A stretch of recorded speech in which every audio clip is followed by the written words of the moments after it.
Friends, welcome to CGPSC ई ज्ञान।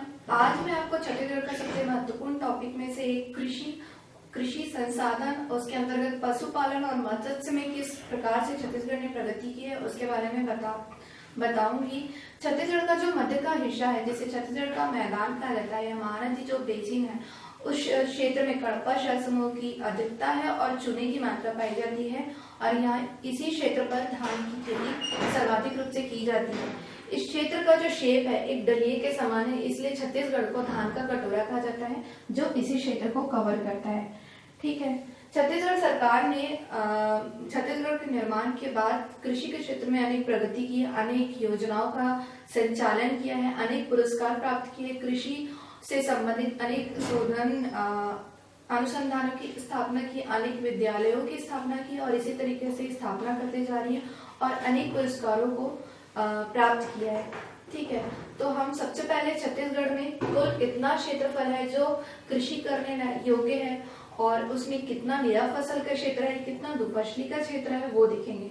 निरा फसल और दुफसली में मेन डिफरेंस ये होता है कि निरा फसल में जैसे हम किसी क्षेत्र को बोते हैं, सपोज आपके पास अगर 10 हेक्टेयर की भूमि है ना, तो 10 हेक्टेयर में अगर एक फसल लेते हो आप तो वो आ जाता है निरा फसल। और अगर 10 हेक्टेयर में 2 फसल लेते हो आप एक ही समय पर, मतलब एक साल में एक सेशन होता है, कृषि का एक सेशन होता है, उसमें जैसे हम खरीफ का सेशन जो लेते हैं वो जुलाई महीने से लेते हैं और जो रबी का जो सेशन है उसको अक्टूबर महीने से लेते हैं। तो इस तरीके से अगर हम एक ही भूमि पर 2 बार कृषि करते हैं तो उसी को दुफसली काउंट कर लिया जाता है।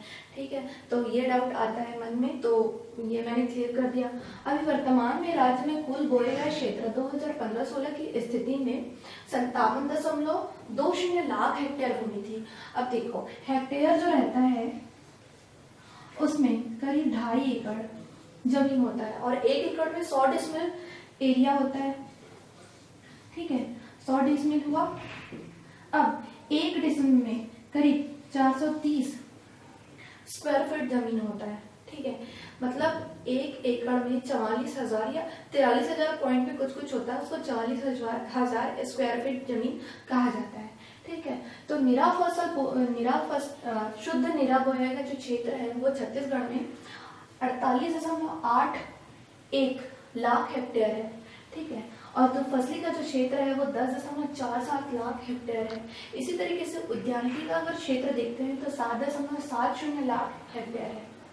ठीक, अब कृषि संगणना 2010-11 की स्थिति में अगर देखा जाता है तो छत्तीसगढ़ में कुल भूमि जोत 37.48 लाख हेक्टेयर क्षेत्र है। जोत मतलब होता क्या है वो बताती हूँ। जोत क्या होता है, जैसे हम कोई भूमि बोए तो हमारे पास जो भूमि का एक मैक्सिमम एरिया हुआ, मतलब जैसे एक एकड़ का आपके पास क्षेत्र है, आपने उसे 2 से 3 भागों में डिवाइड कर दिया।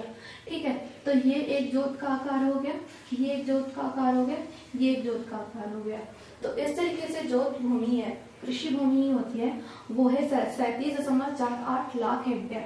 और अगर उसका कुल क्षेत्रफल अगर देखा जाता है तो होता है 50.84 लाख हेक्टेयर। इसी तरीके से कृषि जोत का आकार भी पूछा जाता है एग्जाम में, 2014 पीएससी में पूछा गया था, ये 1.36 हेक्टेयर। ठीक है, अब देखो, अगर आपको निकालना है कि 1 हेक्टेयर में कितना हुआ तो आप इसी को डबल करके फिर इसका हाफ ऐड कर लीजिए तो वो एकड़ में कन्वर्ट हो जाएगा।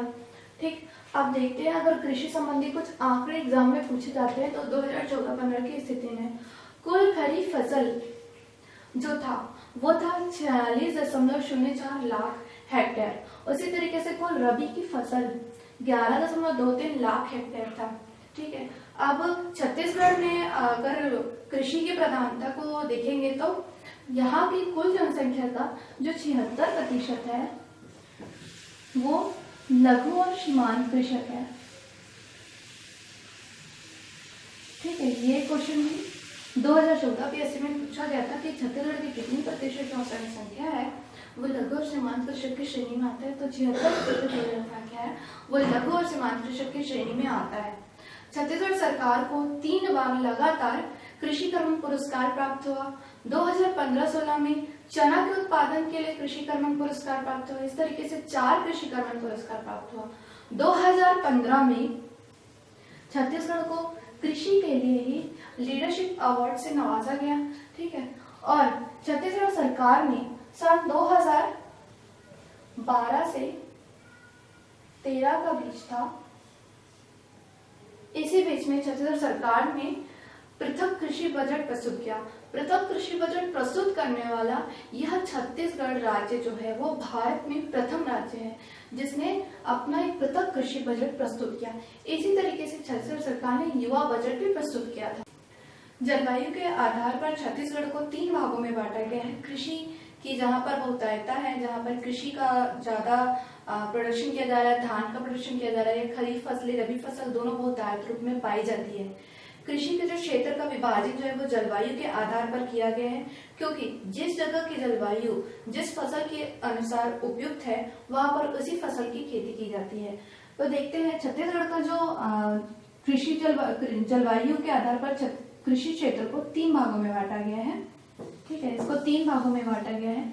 सबसे पहले हम देखते हैं ऊपर का क्षेत्र जिसको बोलते हैं हम सरगुजा संभाग का जो क्षेत्र है उसको सरगुजा संभाग बोलेंगे। मध्य का जो क्षेत्र है उसमें मुख्य रूप से आपका कांकेर और पूरा दुर्ग संभाग, रायपुर संभाग और बिलासपुर संभाग के कुछ क्षेत्र जो होते हैं वो सम्मिलित हो जाते हैं। सरगुजा संभाग में कोरबा जिला जो भी है वो भी सरगुजा संभाग में सम्मिलित हो जाता है, और उसी प्रकार कांकेर जो जिला है वो मध्य के क्षेत्र अर्थात छत्तीसगढ़ के मैदान में सम्मिलित हो जाता है। और तीसरा जो क्षेत्र है उसको बोलते हैं दंडकारण्य का क्षेत्र, जहाँ पर अलग अलग प्रकार की खेती की जाती है। ठीक है, अब छत्तीसगढ़ की जो कृषि संबंधी आंकड़े मैं आपको जो बता रही थी अभी, उसी में ही अगर फसलों का उत्पादन क्या रहा 2014-15 की स्थिति में वो देखते हैं, क्योंकि अभी एसीएफ का जो पेपर था 2016 में क्वेश्चन ये पूछा गया था कि धान के बाद किस जो फसल है उसका उत्पादन सबसे अधिक है। तो इस तरीके के क्वेश्चंस भी आ रहे हैं।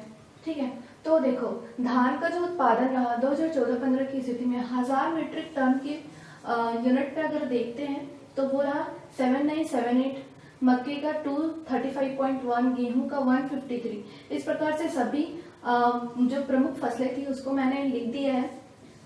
उसके साथ ही मैंने ये जो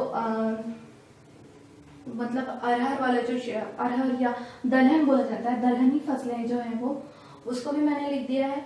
आप इसमें चाहें तो तिलहन वाली जो फसलें रहती है जैसे कि सोयाबीन है, मूंगफली है, सूरजमुखी है, वो सबको भी पूरा ऐड कर सकते हैं अपने आंसर में। जैसे मेंस का कोई पूछ देता है कि फसलों की स्थिति क्या रही लिखिए करके, तो आप उसमें सारे पॉइंट्स लिख सकते हो। ठीक, अब अगर इसी को अगर कुल फसलों की खरीदी कितनी रही वो अगर देखना चाहेंगे तो ये भी एग्जाम में कई बार पूछा जा चुका है, खासकर व्यापम के पेपर में तो एक न एक क्वेश्चन कृषि से आता ही है। तो 2014-15 की स्थिति में जो कुल फसल की खरीदी मतलब कुल अनाज की जो खरीदी रही वो 63.10 लाख टन में था। ठीक है, इसका जो मूल्य था करीब करीब 1.5 करोड़ के था, 1.5 करोड़ के करीब था। और इसी प्रकार 2015-16 की स्थिति में 69.17 लाख टन था, जो करीब करीब 1.79 करोड़ रुपीस का था। ठीक है, अब ये जो वाणिज्य फसल है गन्ना, ये भी 2014-15 की स्थिति में 76.1 हजार मीट्रिक टन के करीब इसका उत्पादन किया गया था। और गन्ना को वाणिज्य फसल में गिना जा रहा है। गन्ने की फसल को ध्यान में रखते हुए भी राज्य का जो चौथा सहकारी शक्कर कारखाना, अब का जो कबीरधाम जो क्षेत्र है, कबीरधाम जो जिला है, वहां पर हमने पंडरिया तहसील में राज्य का चौथा सहकारी शक्कर कारखाना सरदार वल्लभ भाई पटेल सहकारी शक्कर कारखाना की स्थापना की। और साथ ही साथ इसी सहकारी शक्कर कारखाने से गन्ने की जो खेई रहेगी उससे 14 मेगावाट विद्युत का उत्पादन भी किया जा रहा है। तो इस तरीके से इसका भी बहुत महत्व है। छत्तीसगढ़ की जो 80% जनसंख्या है वो कृषि पर आधारित है, अर्थात कृषि या कृषि से लगे हुए उसके कृषि पर संलग्न जो कार्य है उन्हीं पर लगी हुई है। इसलिए छत्तीसगढ़ को कृषि प्रधान राज्य बोला जाता है, क्योंकि यहाँ की जनसंख्या जो है वो इसी के ऊपर डिपेंडेंट है। यहाँ की कृषि की जो प्रमुख फसल है वो धान है। धान का ही उत्पादन जो है प्रमुख रूप से किया जाता है।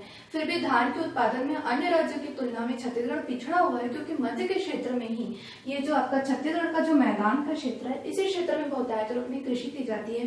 बाकी उत्तर का क्षेत्र और नीचे का जो क्षेत्र है, दंडकारण्य का क्षेत्र है, इन सभी क्षेत्रों में कम रूप से कृषि की जाती है। अब छत्तीसगढ़ में कृषि के संदर्भ में कुछ संस्थानों की स्थापना की गई है, उसे भी हम देख लेते हैं।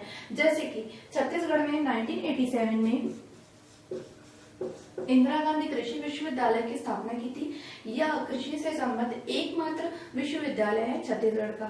ठीक है, इंदिरा कला संगीत विश्वविद्यालय भी है, तो दोनों के नाम में कंफ्यूजन होता है।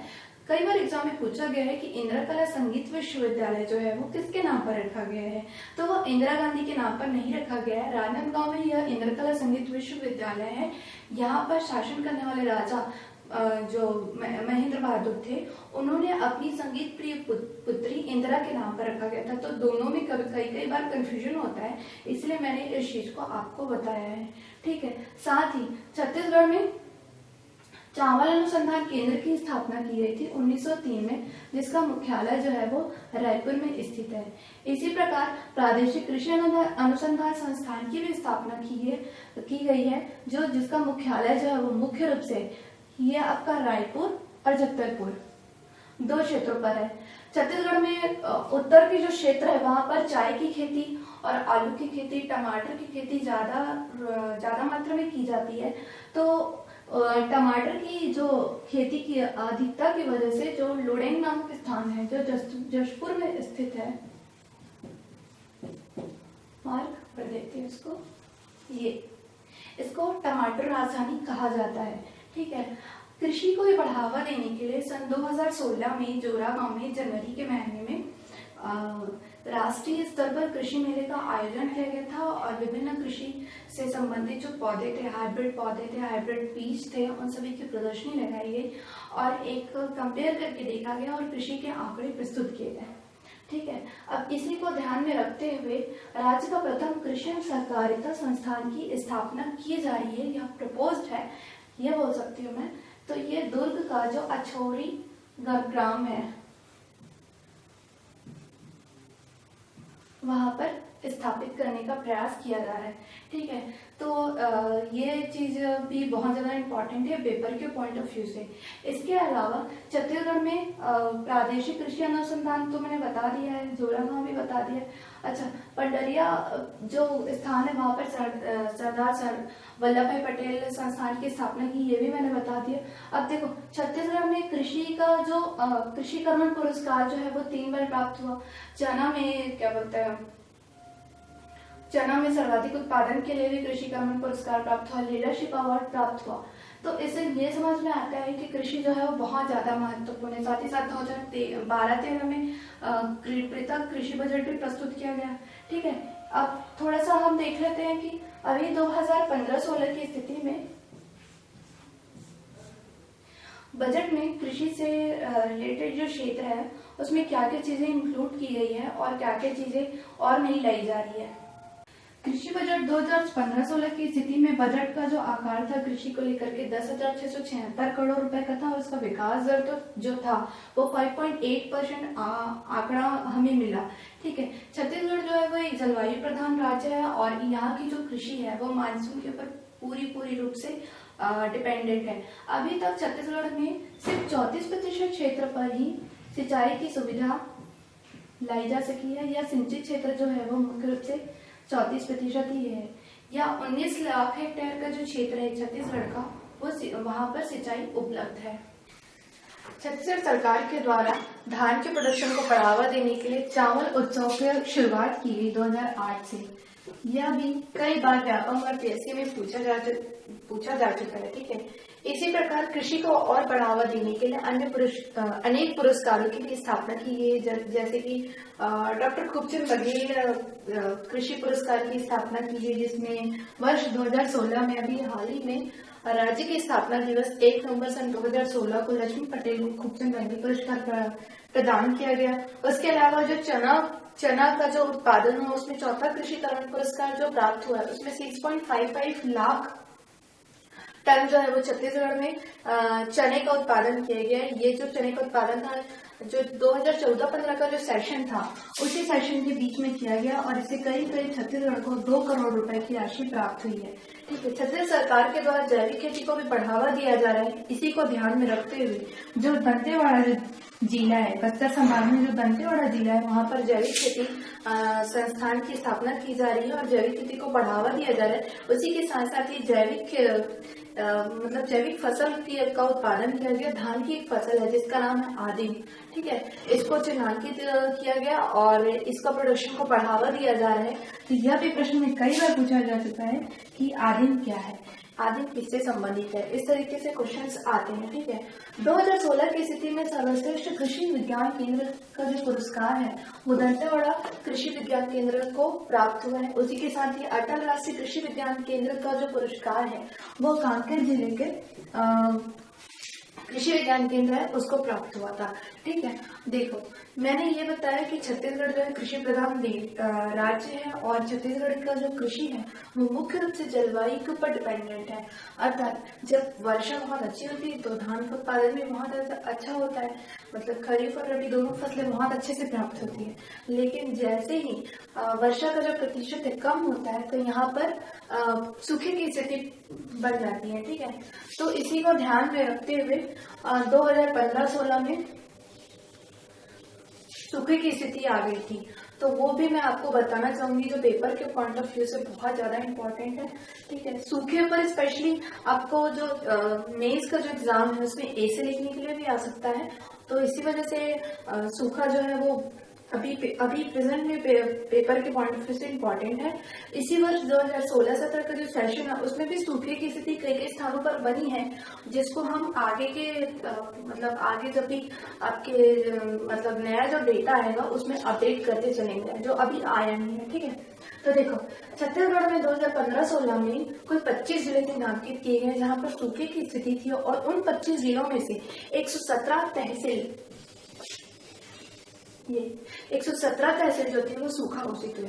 2 जो जिले थे उनको छोड़ दिया जाए तो सूखा उन जिलों में नहीं हुआ था, उसको सूखे में शामिल नहीं किया गया था। वो दो जिले थे, वो था पहला आपका सरगुजा और दूसरा था आपका बलौदाबाजार।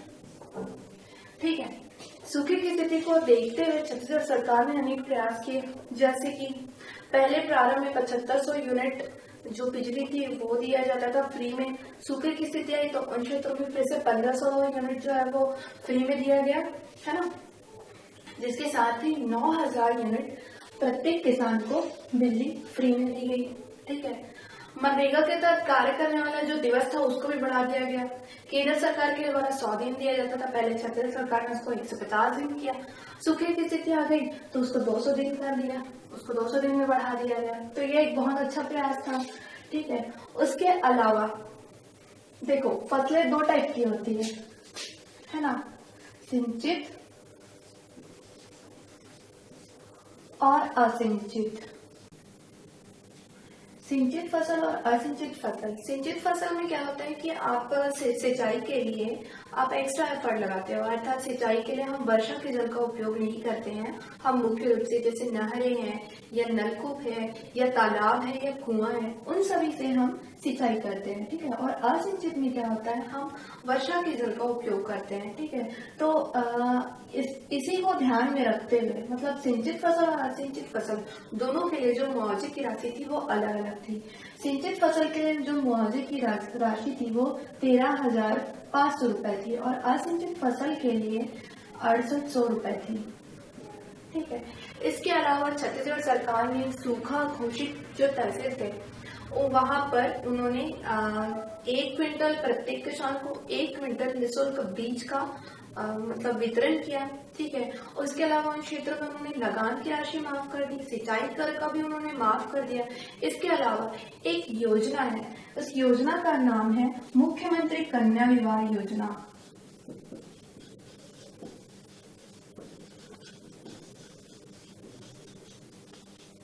ठीक है, इस विवाह योजना के द्वारा 15,000 रुपए राशि जो है वो प्रत्येक जोड़े को दी जाती थी।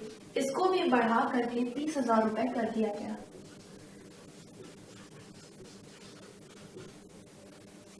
ठीक है, अब जो छत्तीसगढ़ में अभी मुख्य रूप से जैविक खेती को बढ़ावा देने का बहुत अधिक प्रयास किया जा रहा है। जैविक खेती विकास कार्यक्रम की भी शुरुआत की गई है। अगर छत्तीसगढ़ में पूछा जाए कि कौन से जिले में सर्वाधिक रूप से जैविक खेती की जाती है, तो आपका आंसर होगा दंतेवाड़ा। ठीक है, इस क्षेत्र में मुख्य रूप से मतलब जैविक खेती के अनेक फसलों को मतलब उनका प्रोडक्शन किया जा रहा है, उन पे एक्सपेरिमेंट किया जा रहा है और अनेक फसलों का उत्पादन किया जा रहा है। इसी प्रकार से जैविक खेती को बढ़ावा देने के लिए किसान सम्मेलन का आयोजन किया सूरजपुर जिले में किया गया था। ठीक है, इस जो किसान सम्मेलन की खासियत ये थी कि यहाँ पर जीरा फूल नामक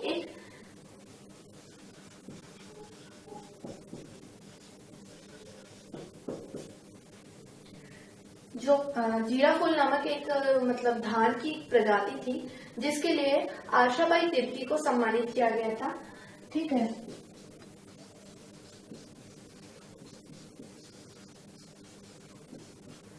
आशाबाई तिर्की को सम्मानित किया गया था। जो छत्तीसगढ़ में जितने भी मतलब फसलें हैं उसको 3 भागों में बांटा गया है। मतलब फसलें तो वैसे 3 भागों में ही होती है, एक खरीफ की फसल होती है, एक रबी की फसल होती है और एक जायद फसलें होती है। खरीफ की जो फसल रहती है वो मुख्यतः जो वर्षा काल है उसमें बोया जाता है। रबी की जो फसल रहती है वो शीतकाल में बोया जाता है और इन दोनों के बीच का जो समय बचता है, रबी और खरीफ के बीच में जो समय बचता है, उसमें जायद की फसलें बोई जाती है। ठीक है, खरीफ फसल में मुख्य रूप से धान आता है, मोटे अनाज आते हैं, उसके अलावा दलहनी फसलें, तिलहनी फसलें भी कुछ कुछ शामिल होती है। ठीक है, जैसे ज्वार है, मक्का दोनों फसलों में लिया जाता है। ठीक है, मतलब खरीफ में भी लिया जाता है उसको और रबी में भी लिया जाता है। उसी प्रकार रबी जो है उसमें अरहर आती है, मूंगफली, सोयाबीन, चना, गेहूं, ये सभी रबी की फसलें आ जाती है। जायद फसलों में कपास आ जाता है। ठीक है, बहुत सारी सब्जियों का भी उस टाइप पे रोपण किया जाता है। तो इस प्रकार से मतलब छत्तीसगढ़ में जो कृषि का जो वितरण है वो अलग अलग हमें देखने को मिलता है। अब हम देखते हैं पशुपालन। कृषि का एक बहुत महत्वपूर्ण पार्ट है पशुपालन, और पशुओं की दृष्टि से छत्तीसगढ़ में मतलब बहुत अधिक संपन्न है छत्तीसगढ़ जो है। और इसी के साथ ही हमने पशु संगणना 2012 के बारे में पढ़ा। पशु संगणना 2012 के अनुसार कुल जो पशुधन था करीब 1.5 करोड़ है और उसमें कुल कुक्कुट की जो संख्या थी 1.70 करोड़ है। 2014 PSC में ही ऐसा दे दिया था, इसका ऑर्डर दे दिया गया था, उसको अरेंज करने को कहा गया था और ये CGPSC प्रीमियम का ही क्वेश्चन था और मैंने बनाया था और मेरा सही भी हुआ था। ठीक है, तो ये भी पेपर के पॉइंट ऑफ व्यू से सही है, आपको मतलब इसको कैच करना है। अगर कुल गौवंश की संख्या पूछी गई है, जैसे कि गाय और बैल की जो संख्या पूछी जाएगी, तो वो हो जाएगा 98.13 करोड़। और उसी प्रकार बकरे और जो बकरी है उसकी भी संख्या अगर पूछी जाएगी तो 32.25 करोड़। तो इस तरीके से मैंने मेंशन कर दिया कि कौन कौन सा जो मतलब पशु है वो किस किस संख्या में पाया जाता है। पहला तो गौवंश आता है, दूसरे में बकरा और बकरी आते हैं, तीसरे में भैंस और भैंसियों की संख्या आती है, फिर सुअर और भेड़ और भेड़ी, और अन्य में घोड़े और जो टट्टू वगैरह वो सब आ जाते हैं। ठीक है, तो इसको भी आपको ऐसे ही ऑर्डर में याद करना होगा। ठीक है, इसके साथ ही अगर हम कुछ पशु प्रजनन केंद्रों को अगर चिन्हांकित करेंगे तो वो भी एक नजर में देख लेते हैं। जैसे पशु प्रजनन केंद्र जो है वो मुख्य रूप से मतलब 3 जगह पर स्थापित किए गए हैं अभी तक। एक तो दुर्ग का अंजोड़ा क्षेत्र, ठीक है, दूसरा है आपका बिलासपुर का सरकंडा, और ये है पेंड्रा वाला क्षेत्र। ठीक है, पेंड्रा वाले क्षेत्र में ही बकरी प्रजनन केंद्र की भी स्थापना की गई है। अब सुकर प्रजनन केंद्र को भी देख लेते हैं। जगदलपुर में जो मतलब जो बिलासपुर जिले बस्तर जिले में स्थित जो जगदलपुर है, मतलब वहाँ का जो मेन क्षेत्र जो है वो जगदलपुर है, वहाँ पर सुअर प्रजनन केंद्र की स्थापना की गई है। और सरगुजा जिले में भी सुअर प्रजनन केंद्र की स्थापना की गई है। ठीक है, छत्तीसगढ़ राज्य जो मतलब अपनी जिस तरीके से धान के उत्पादन के लिए फेमस है, कृषि के लिए जो फेमस है, उसी तरीके से पशुओं के मतलब संपन्नता के लिए भी आज भी फेमस है। ठीक है, प्राचीन काल में जो रतनपुर का जो क्षेत्र था, मतलब रतनपुर जो था वो छत्तीसगढ़ की राजधानी थी और वहां पर छत्तीसगढ़ का सबसे पुराना पशु मेला लगता था। वर्तमान में छत्तीसगढ़ में सर्वाधिक बड़ा, सबसे ज्यादा मतलब संख्या में वहाँ पर पशु उपस्थित होते हैं।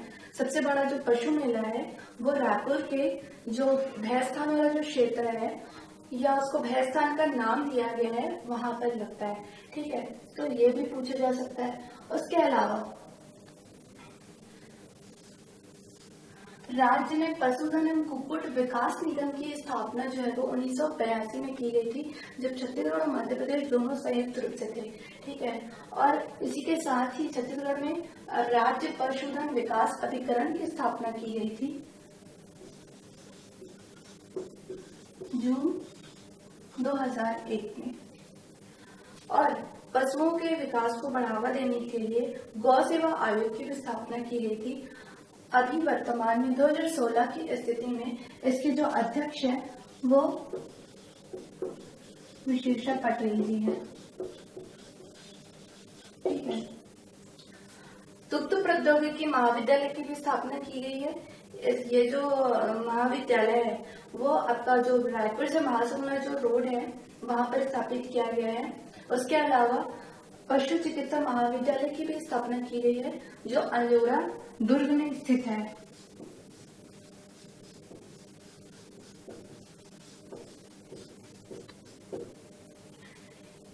पशुओं को ही ध्यान में रखते हुए उनकी संख्या को बढ़ाने के लिए और दुग्ध के उत्पादन को भी बढ़ाने के लिए गोकुल डेयरी योजना की शुरुआत की गई। इस योजना का मुख्य उद्देश्य ये था कि जितने भी डेयरी हैं, जो हमारे जो मतलब जो जहाँ पर लोग रहते हैं, है ना, जो सिटी वाला या अपना जो कॉलोनी वाला जो एरिया है, उससे हट करके जो डेयरी है उसको आउटसाइड मतलब लेकर के जाना, और वहां से मतलब उसको दूर लेकर के जाना, मतलब क्राउड एरिया से दूर लेकर के जाना और उसको पोल्यूशन फ्री बनाने का मेन उद्देश्य था। तो गोकुल डेयरी योजना जो है वो प्रारंभ की गई है।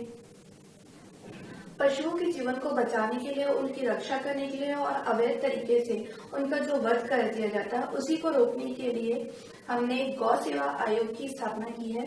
ठीक है, तो ये तो हो गया कि आपको जो मतलब पशुओं का क्या इंपॉर्टेंस है वो।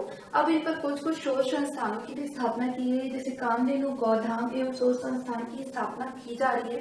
राजनांदगांव जिले के डोंगरगांव जो तहसील है वहां पर इसका स्थापना जो है वो की जा रही है, और यहाँ पर मुख्य रूप से उनका जो मतलब उनके ऊपर शोध किया जाएगा, उनकी जो ब्रीडिंग टेक्निक है, मतलब उनके ऊपर एक्सपेरिमेंट किए जाएंगे और किस तरीके से और इनकी संख्या को बढ़ाया जा सकता है उसके लिए प्रयास किया जाएगा। साथ ही साथ जैसे गायों का बहुत अधिक वध किया जाता है, तो उनको लाइफ देने के लिए, उनकी लाइफ को सेव करने के लिए मतलब एक अभ्यारण्य जैसे संस्था की भी स्थापना की जा रही है। तो उसी को ध्यान में रखते हुए बिलासपुर का जो क्षेत्र है उसको चिन्हांकित किया गया, रायपुर का जो क्षेत्र है उसको चिन्हांकित किया गया कि इन दोनों क्षेत्रों में गौ अभ्यारण्य की स्थापना की जाएगी। अब हम देखते हैं मत्स्य पालन। ठीक है, मत्स्य पालन का भी बहुत अधिक महत्व है। यह भी कृषि से संबद्ध सेवाओं में से एक है। यह कृषि से संबंधित व्यवसाय है, तो इसका भी बहुत अच्छा दृश्य हमें देखने को मिल रहा है। वर्ष 2016 में अक्टूबर के महीने में हमें मतलब छत्तीसगढ़ राज्य को पूरे देश में मत्स्य के उत्पादन में, मत्स्य पालन में द्वितीय पुरस्कार प्राप्त हुआ है। तो यह भी एक अच्छा अचीवमेंट है छत्तीसगढ़ सरकार का। मत्स्य पालन को बढ़ावा देने के लिए ही मत्स्य महासंघ की स्थापना की गई थी 1996 में।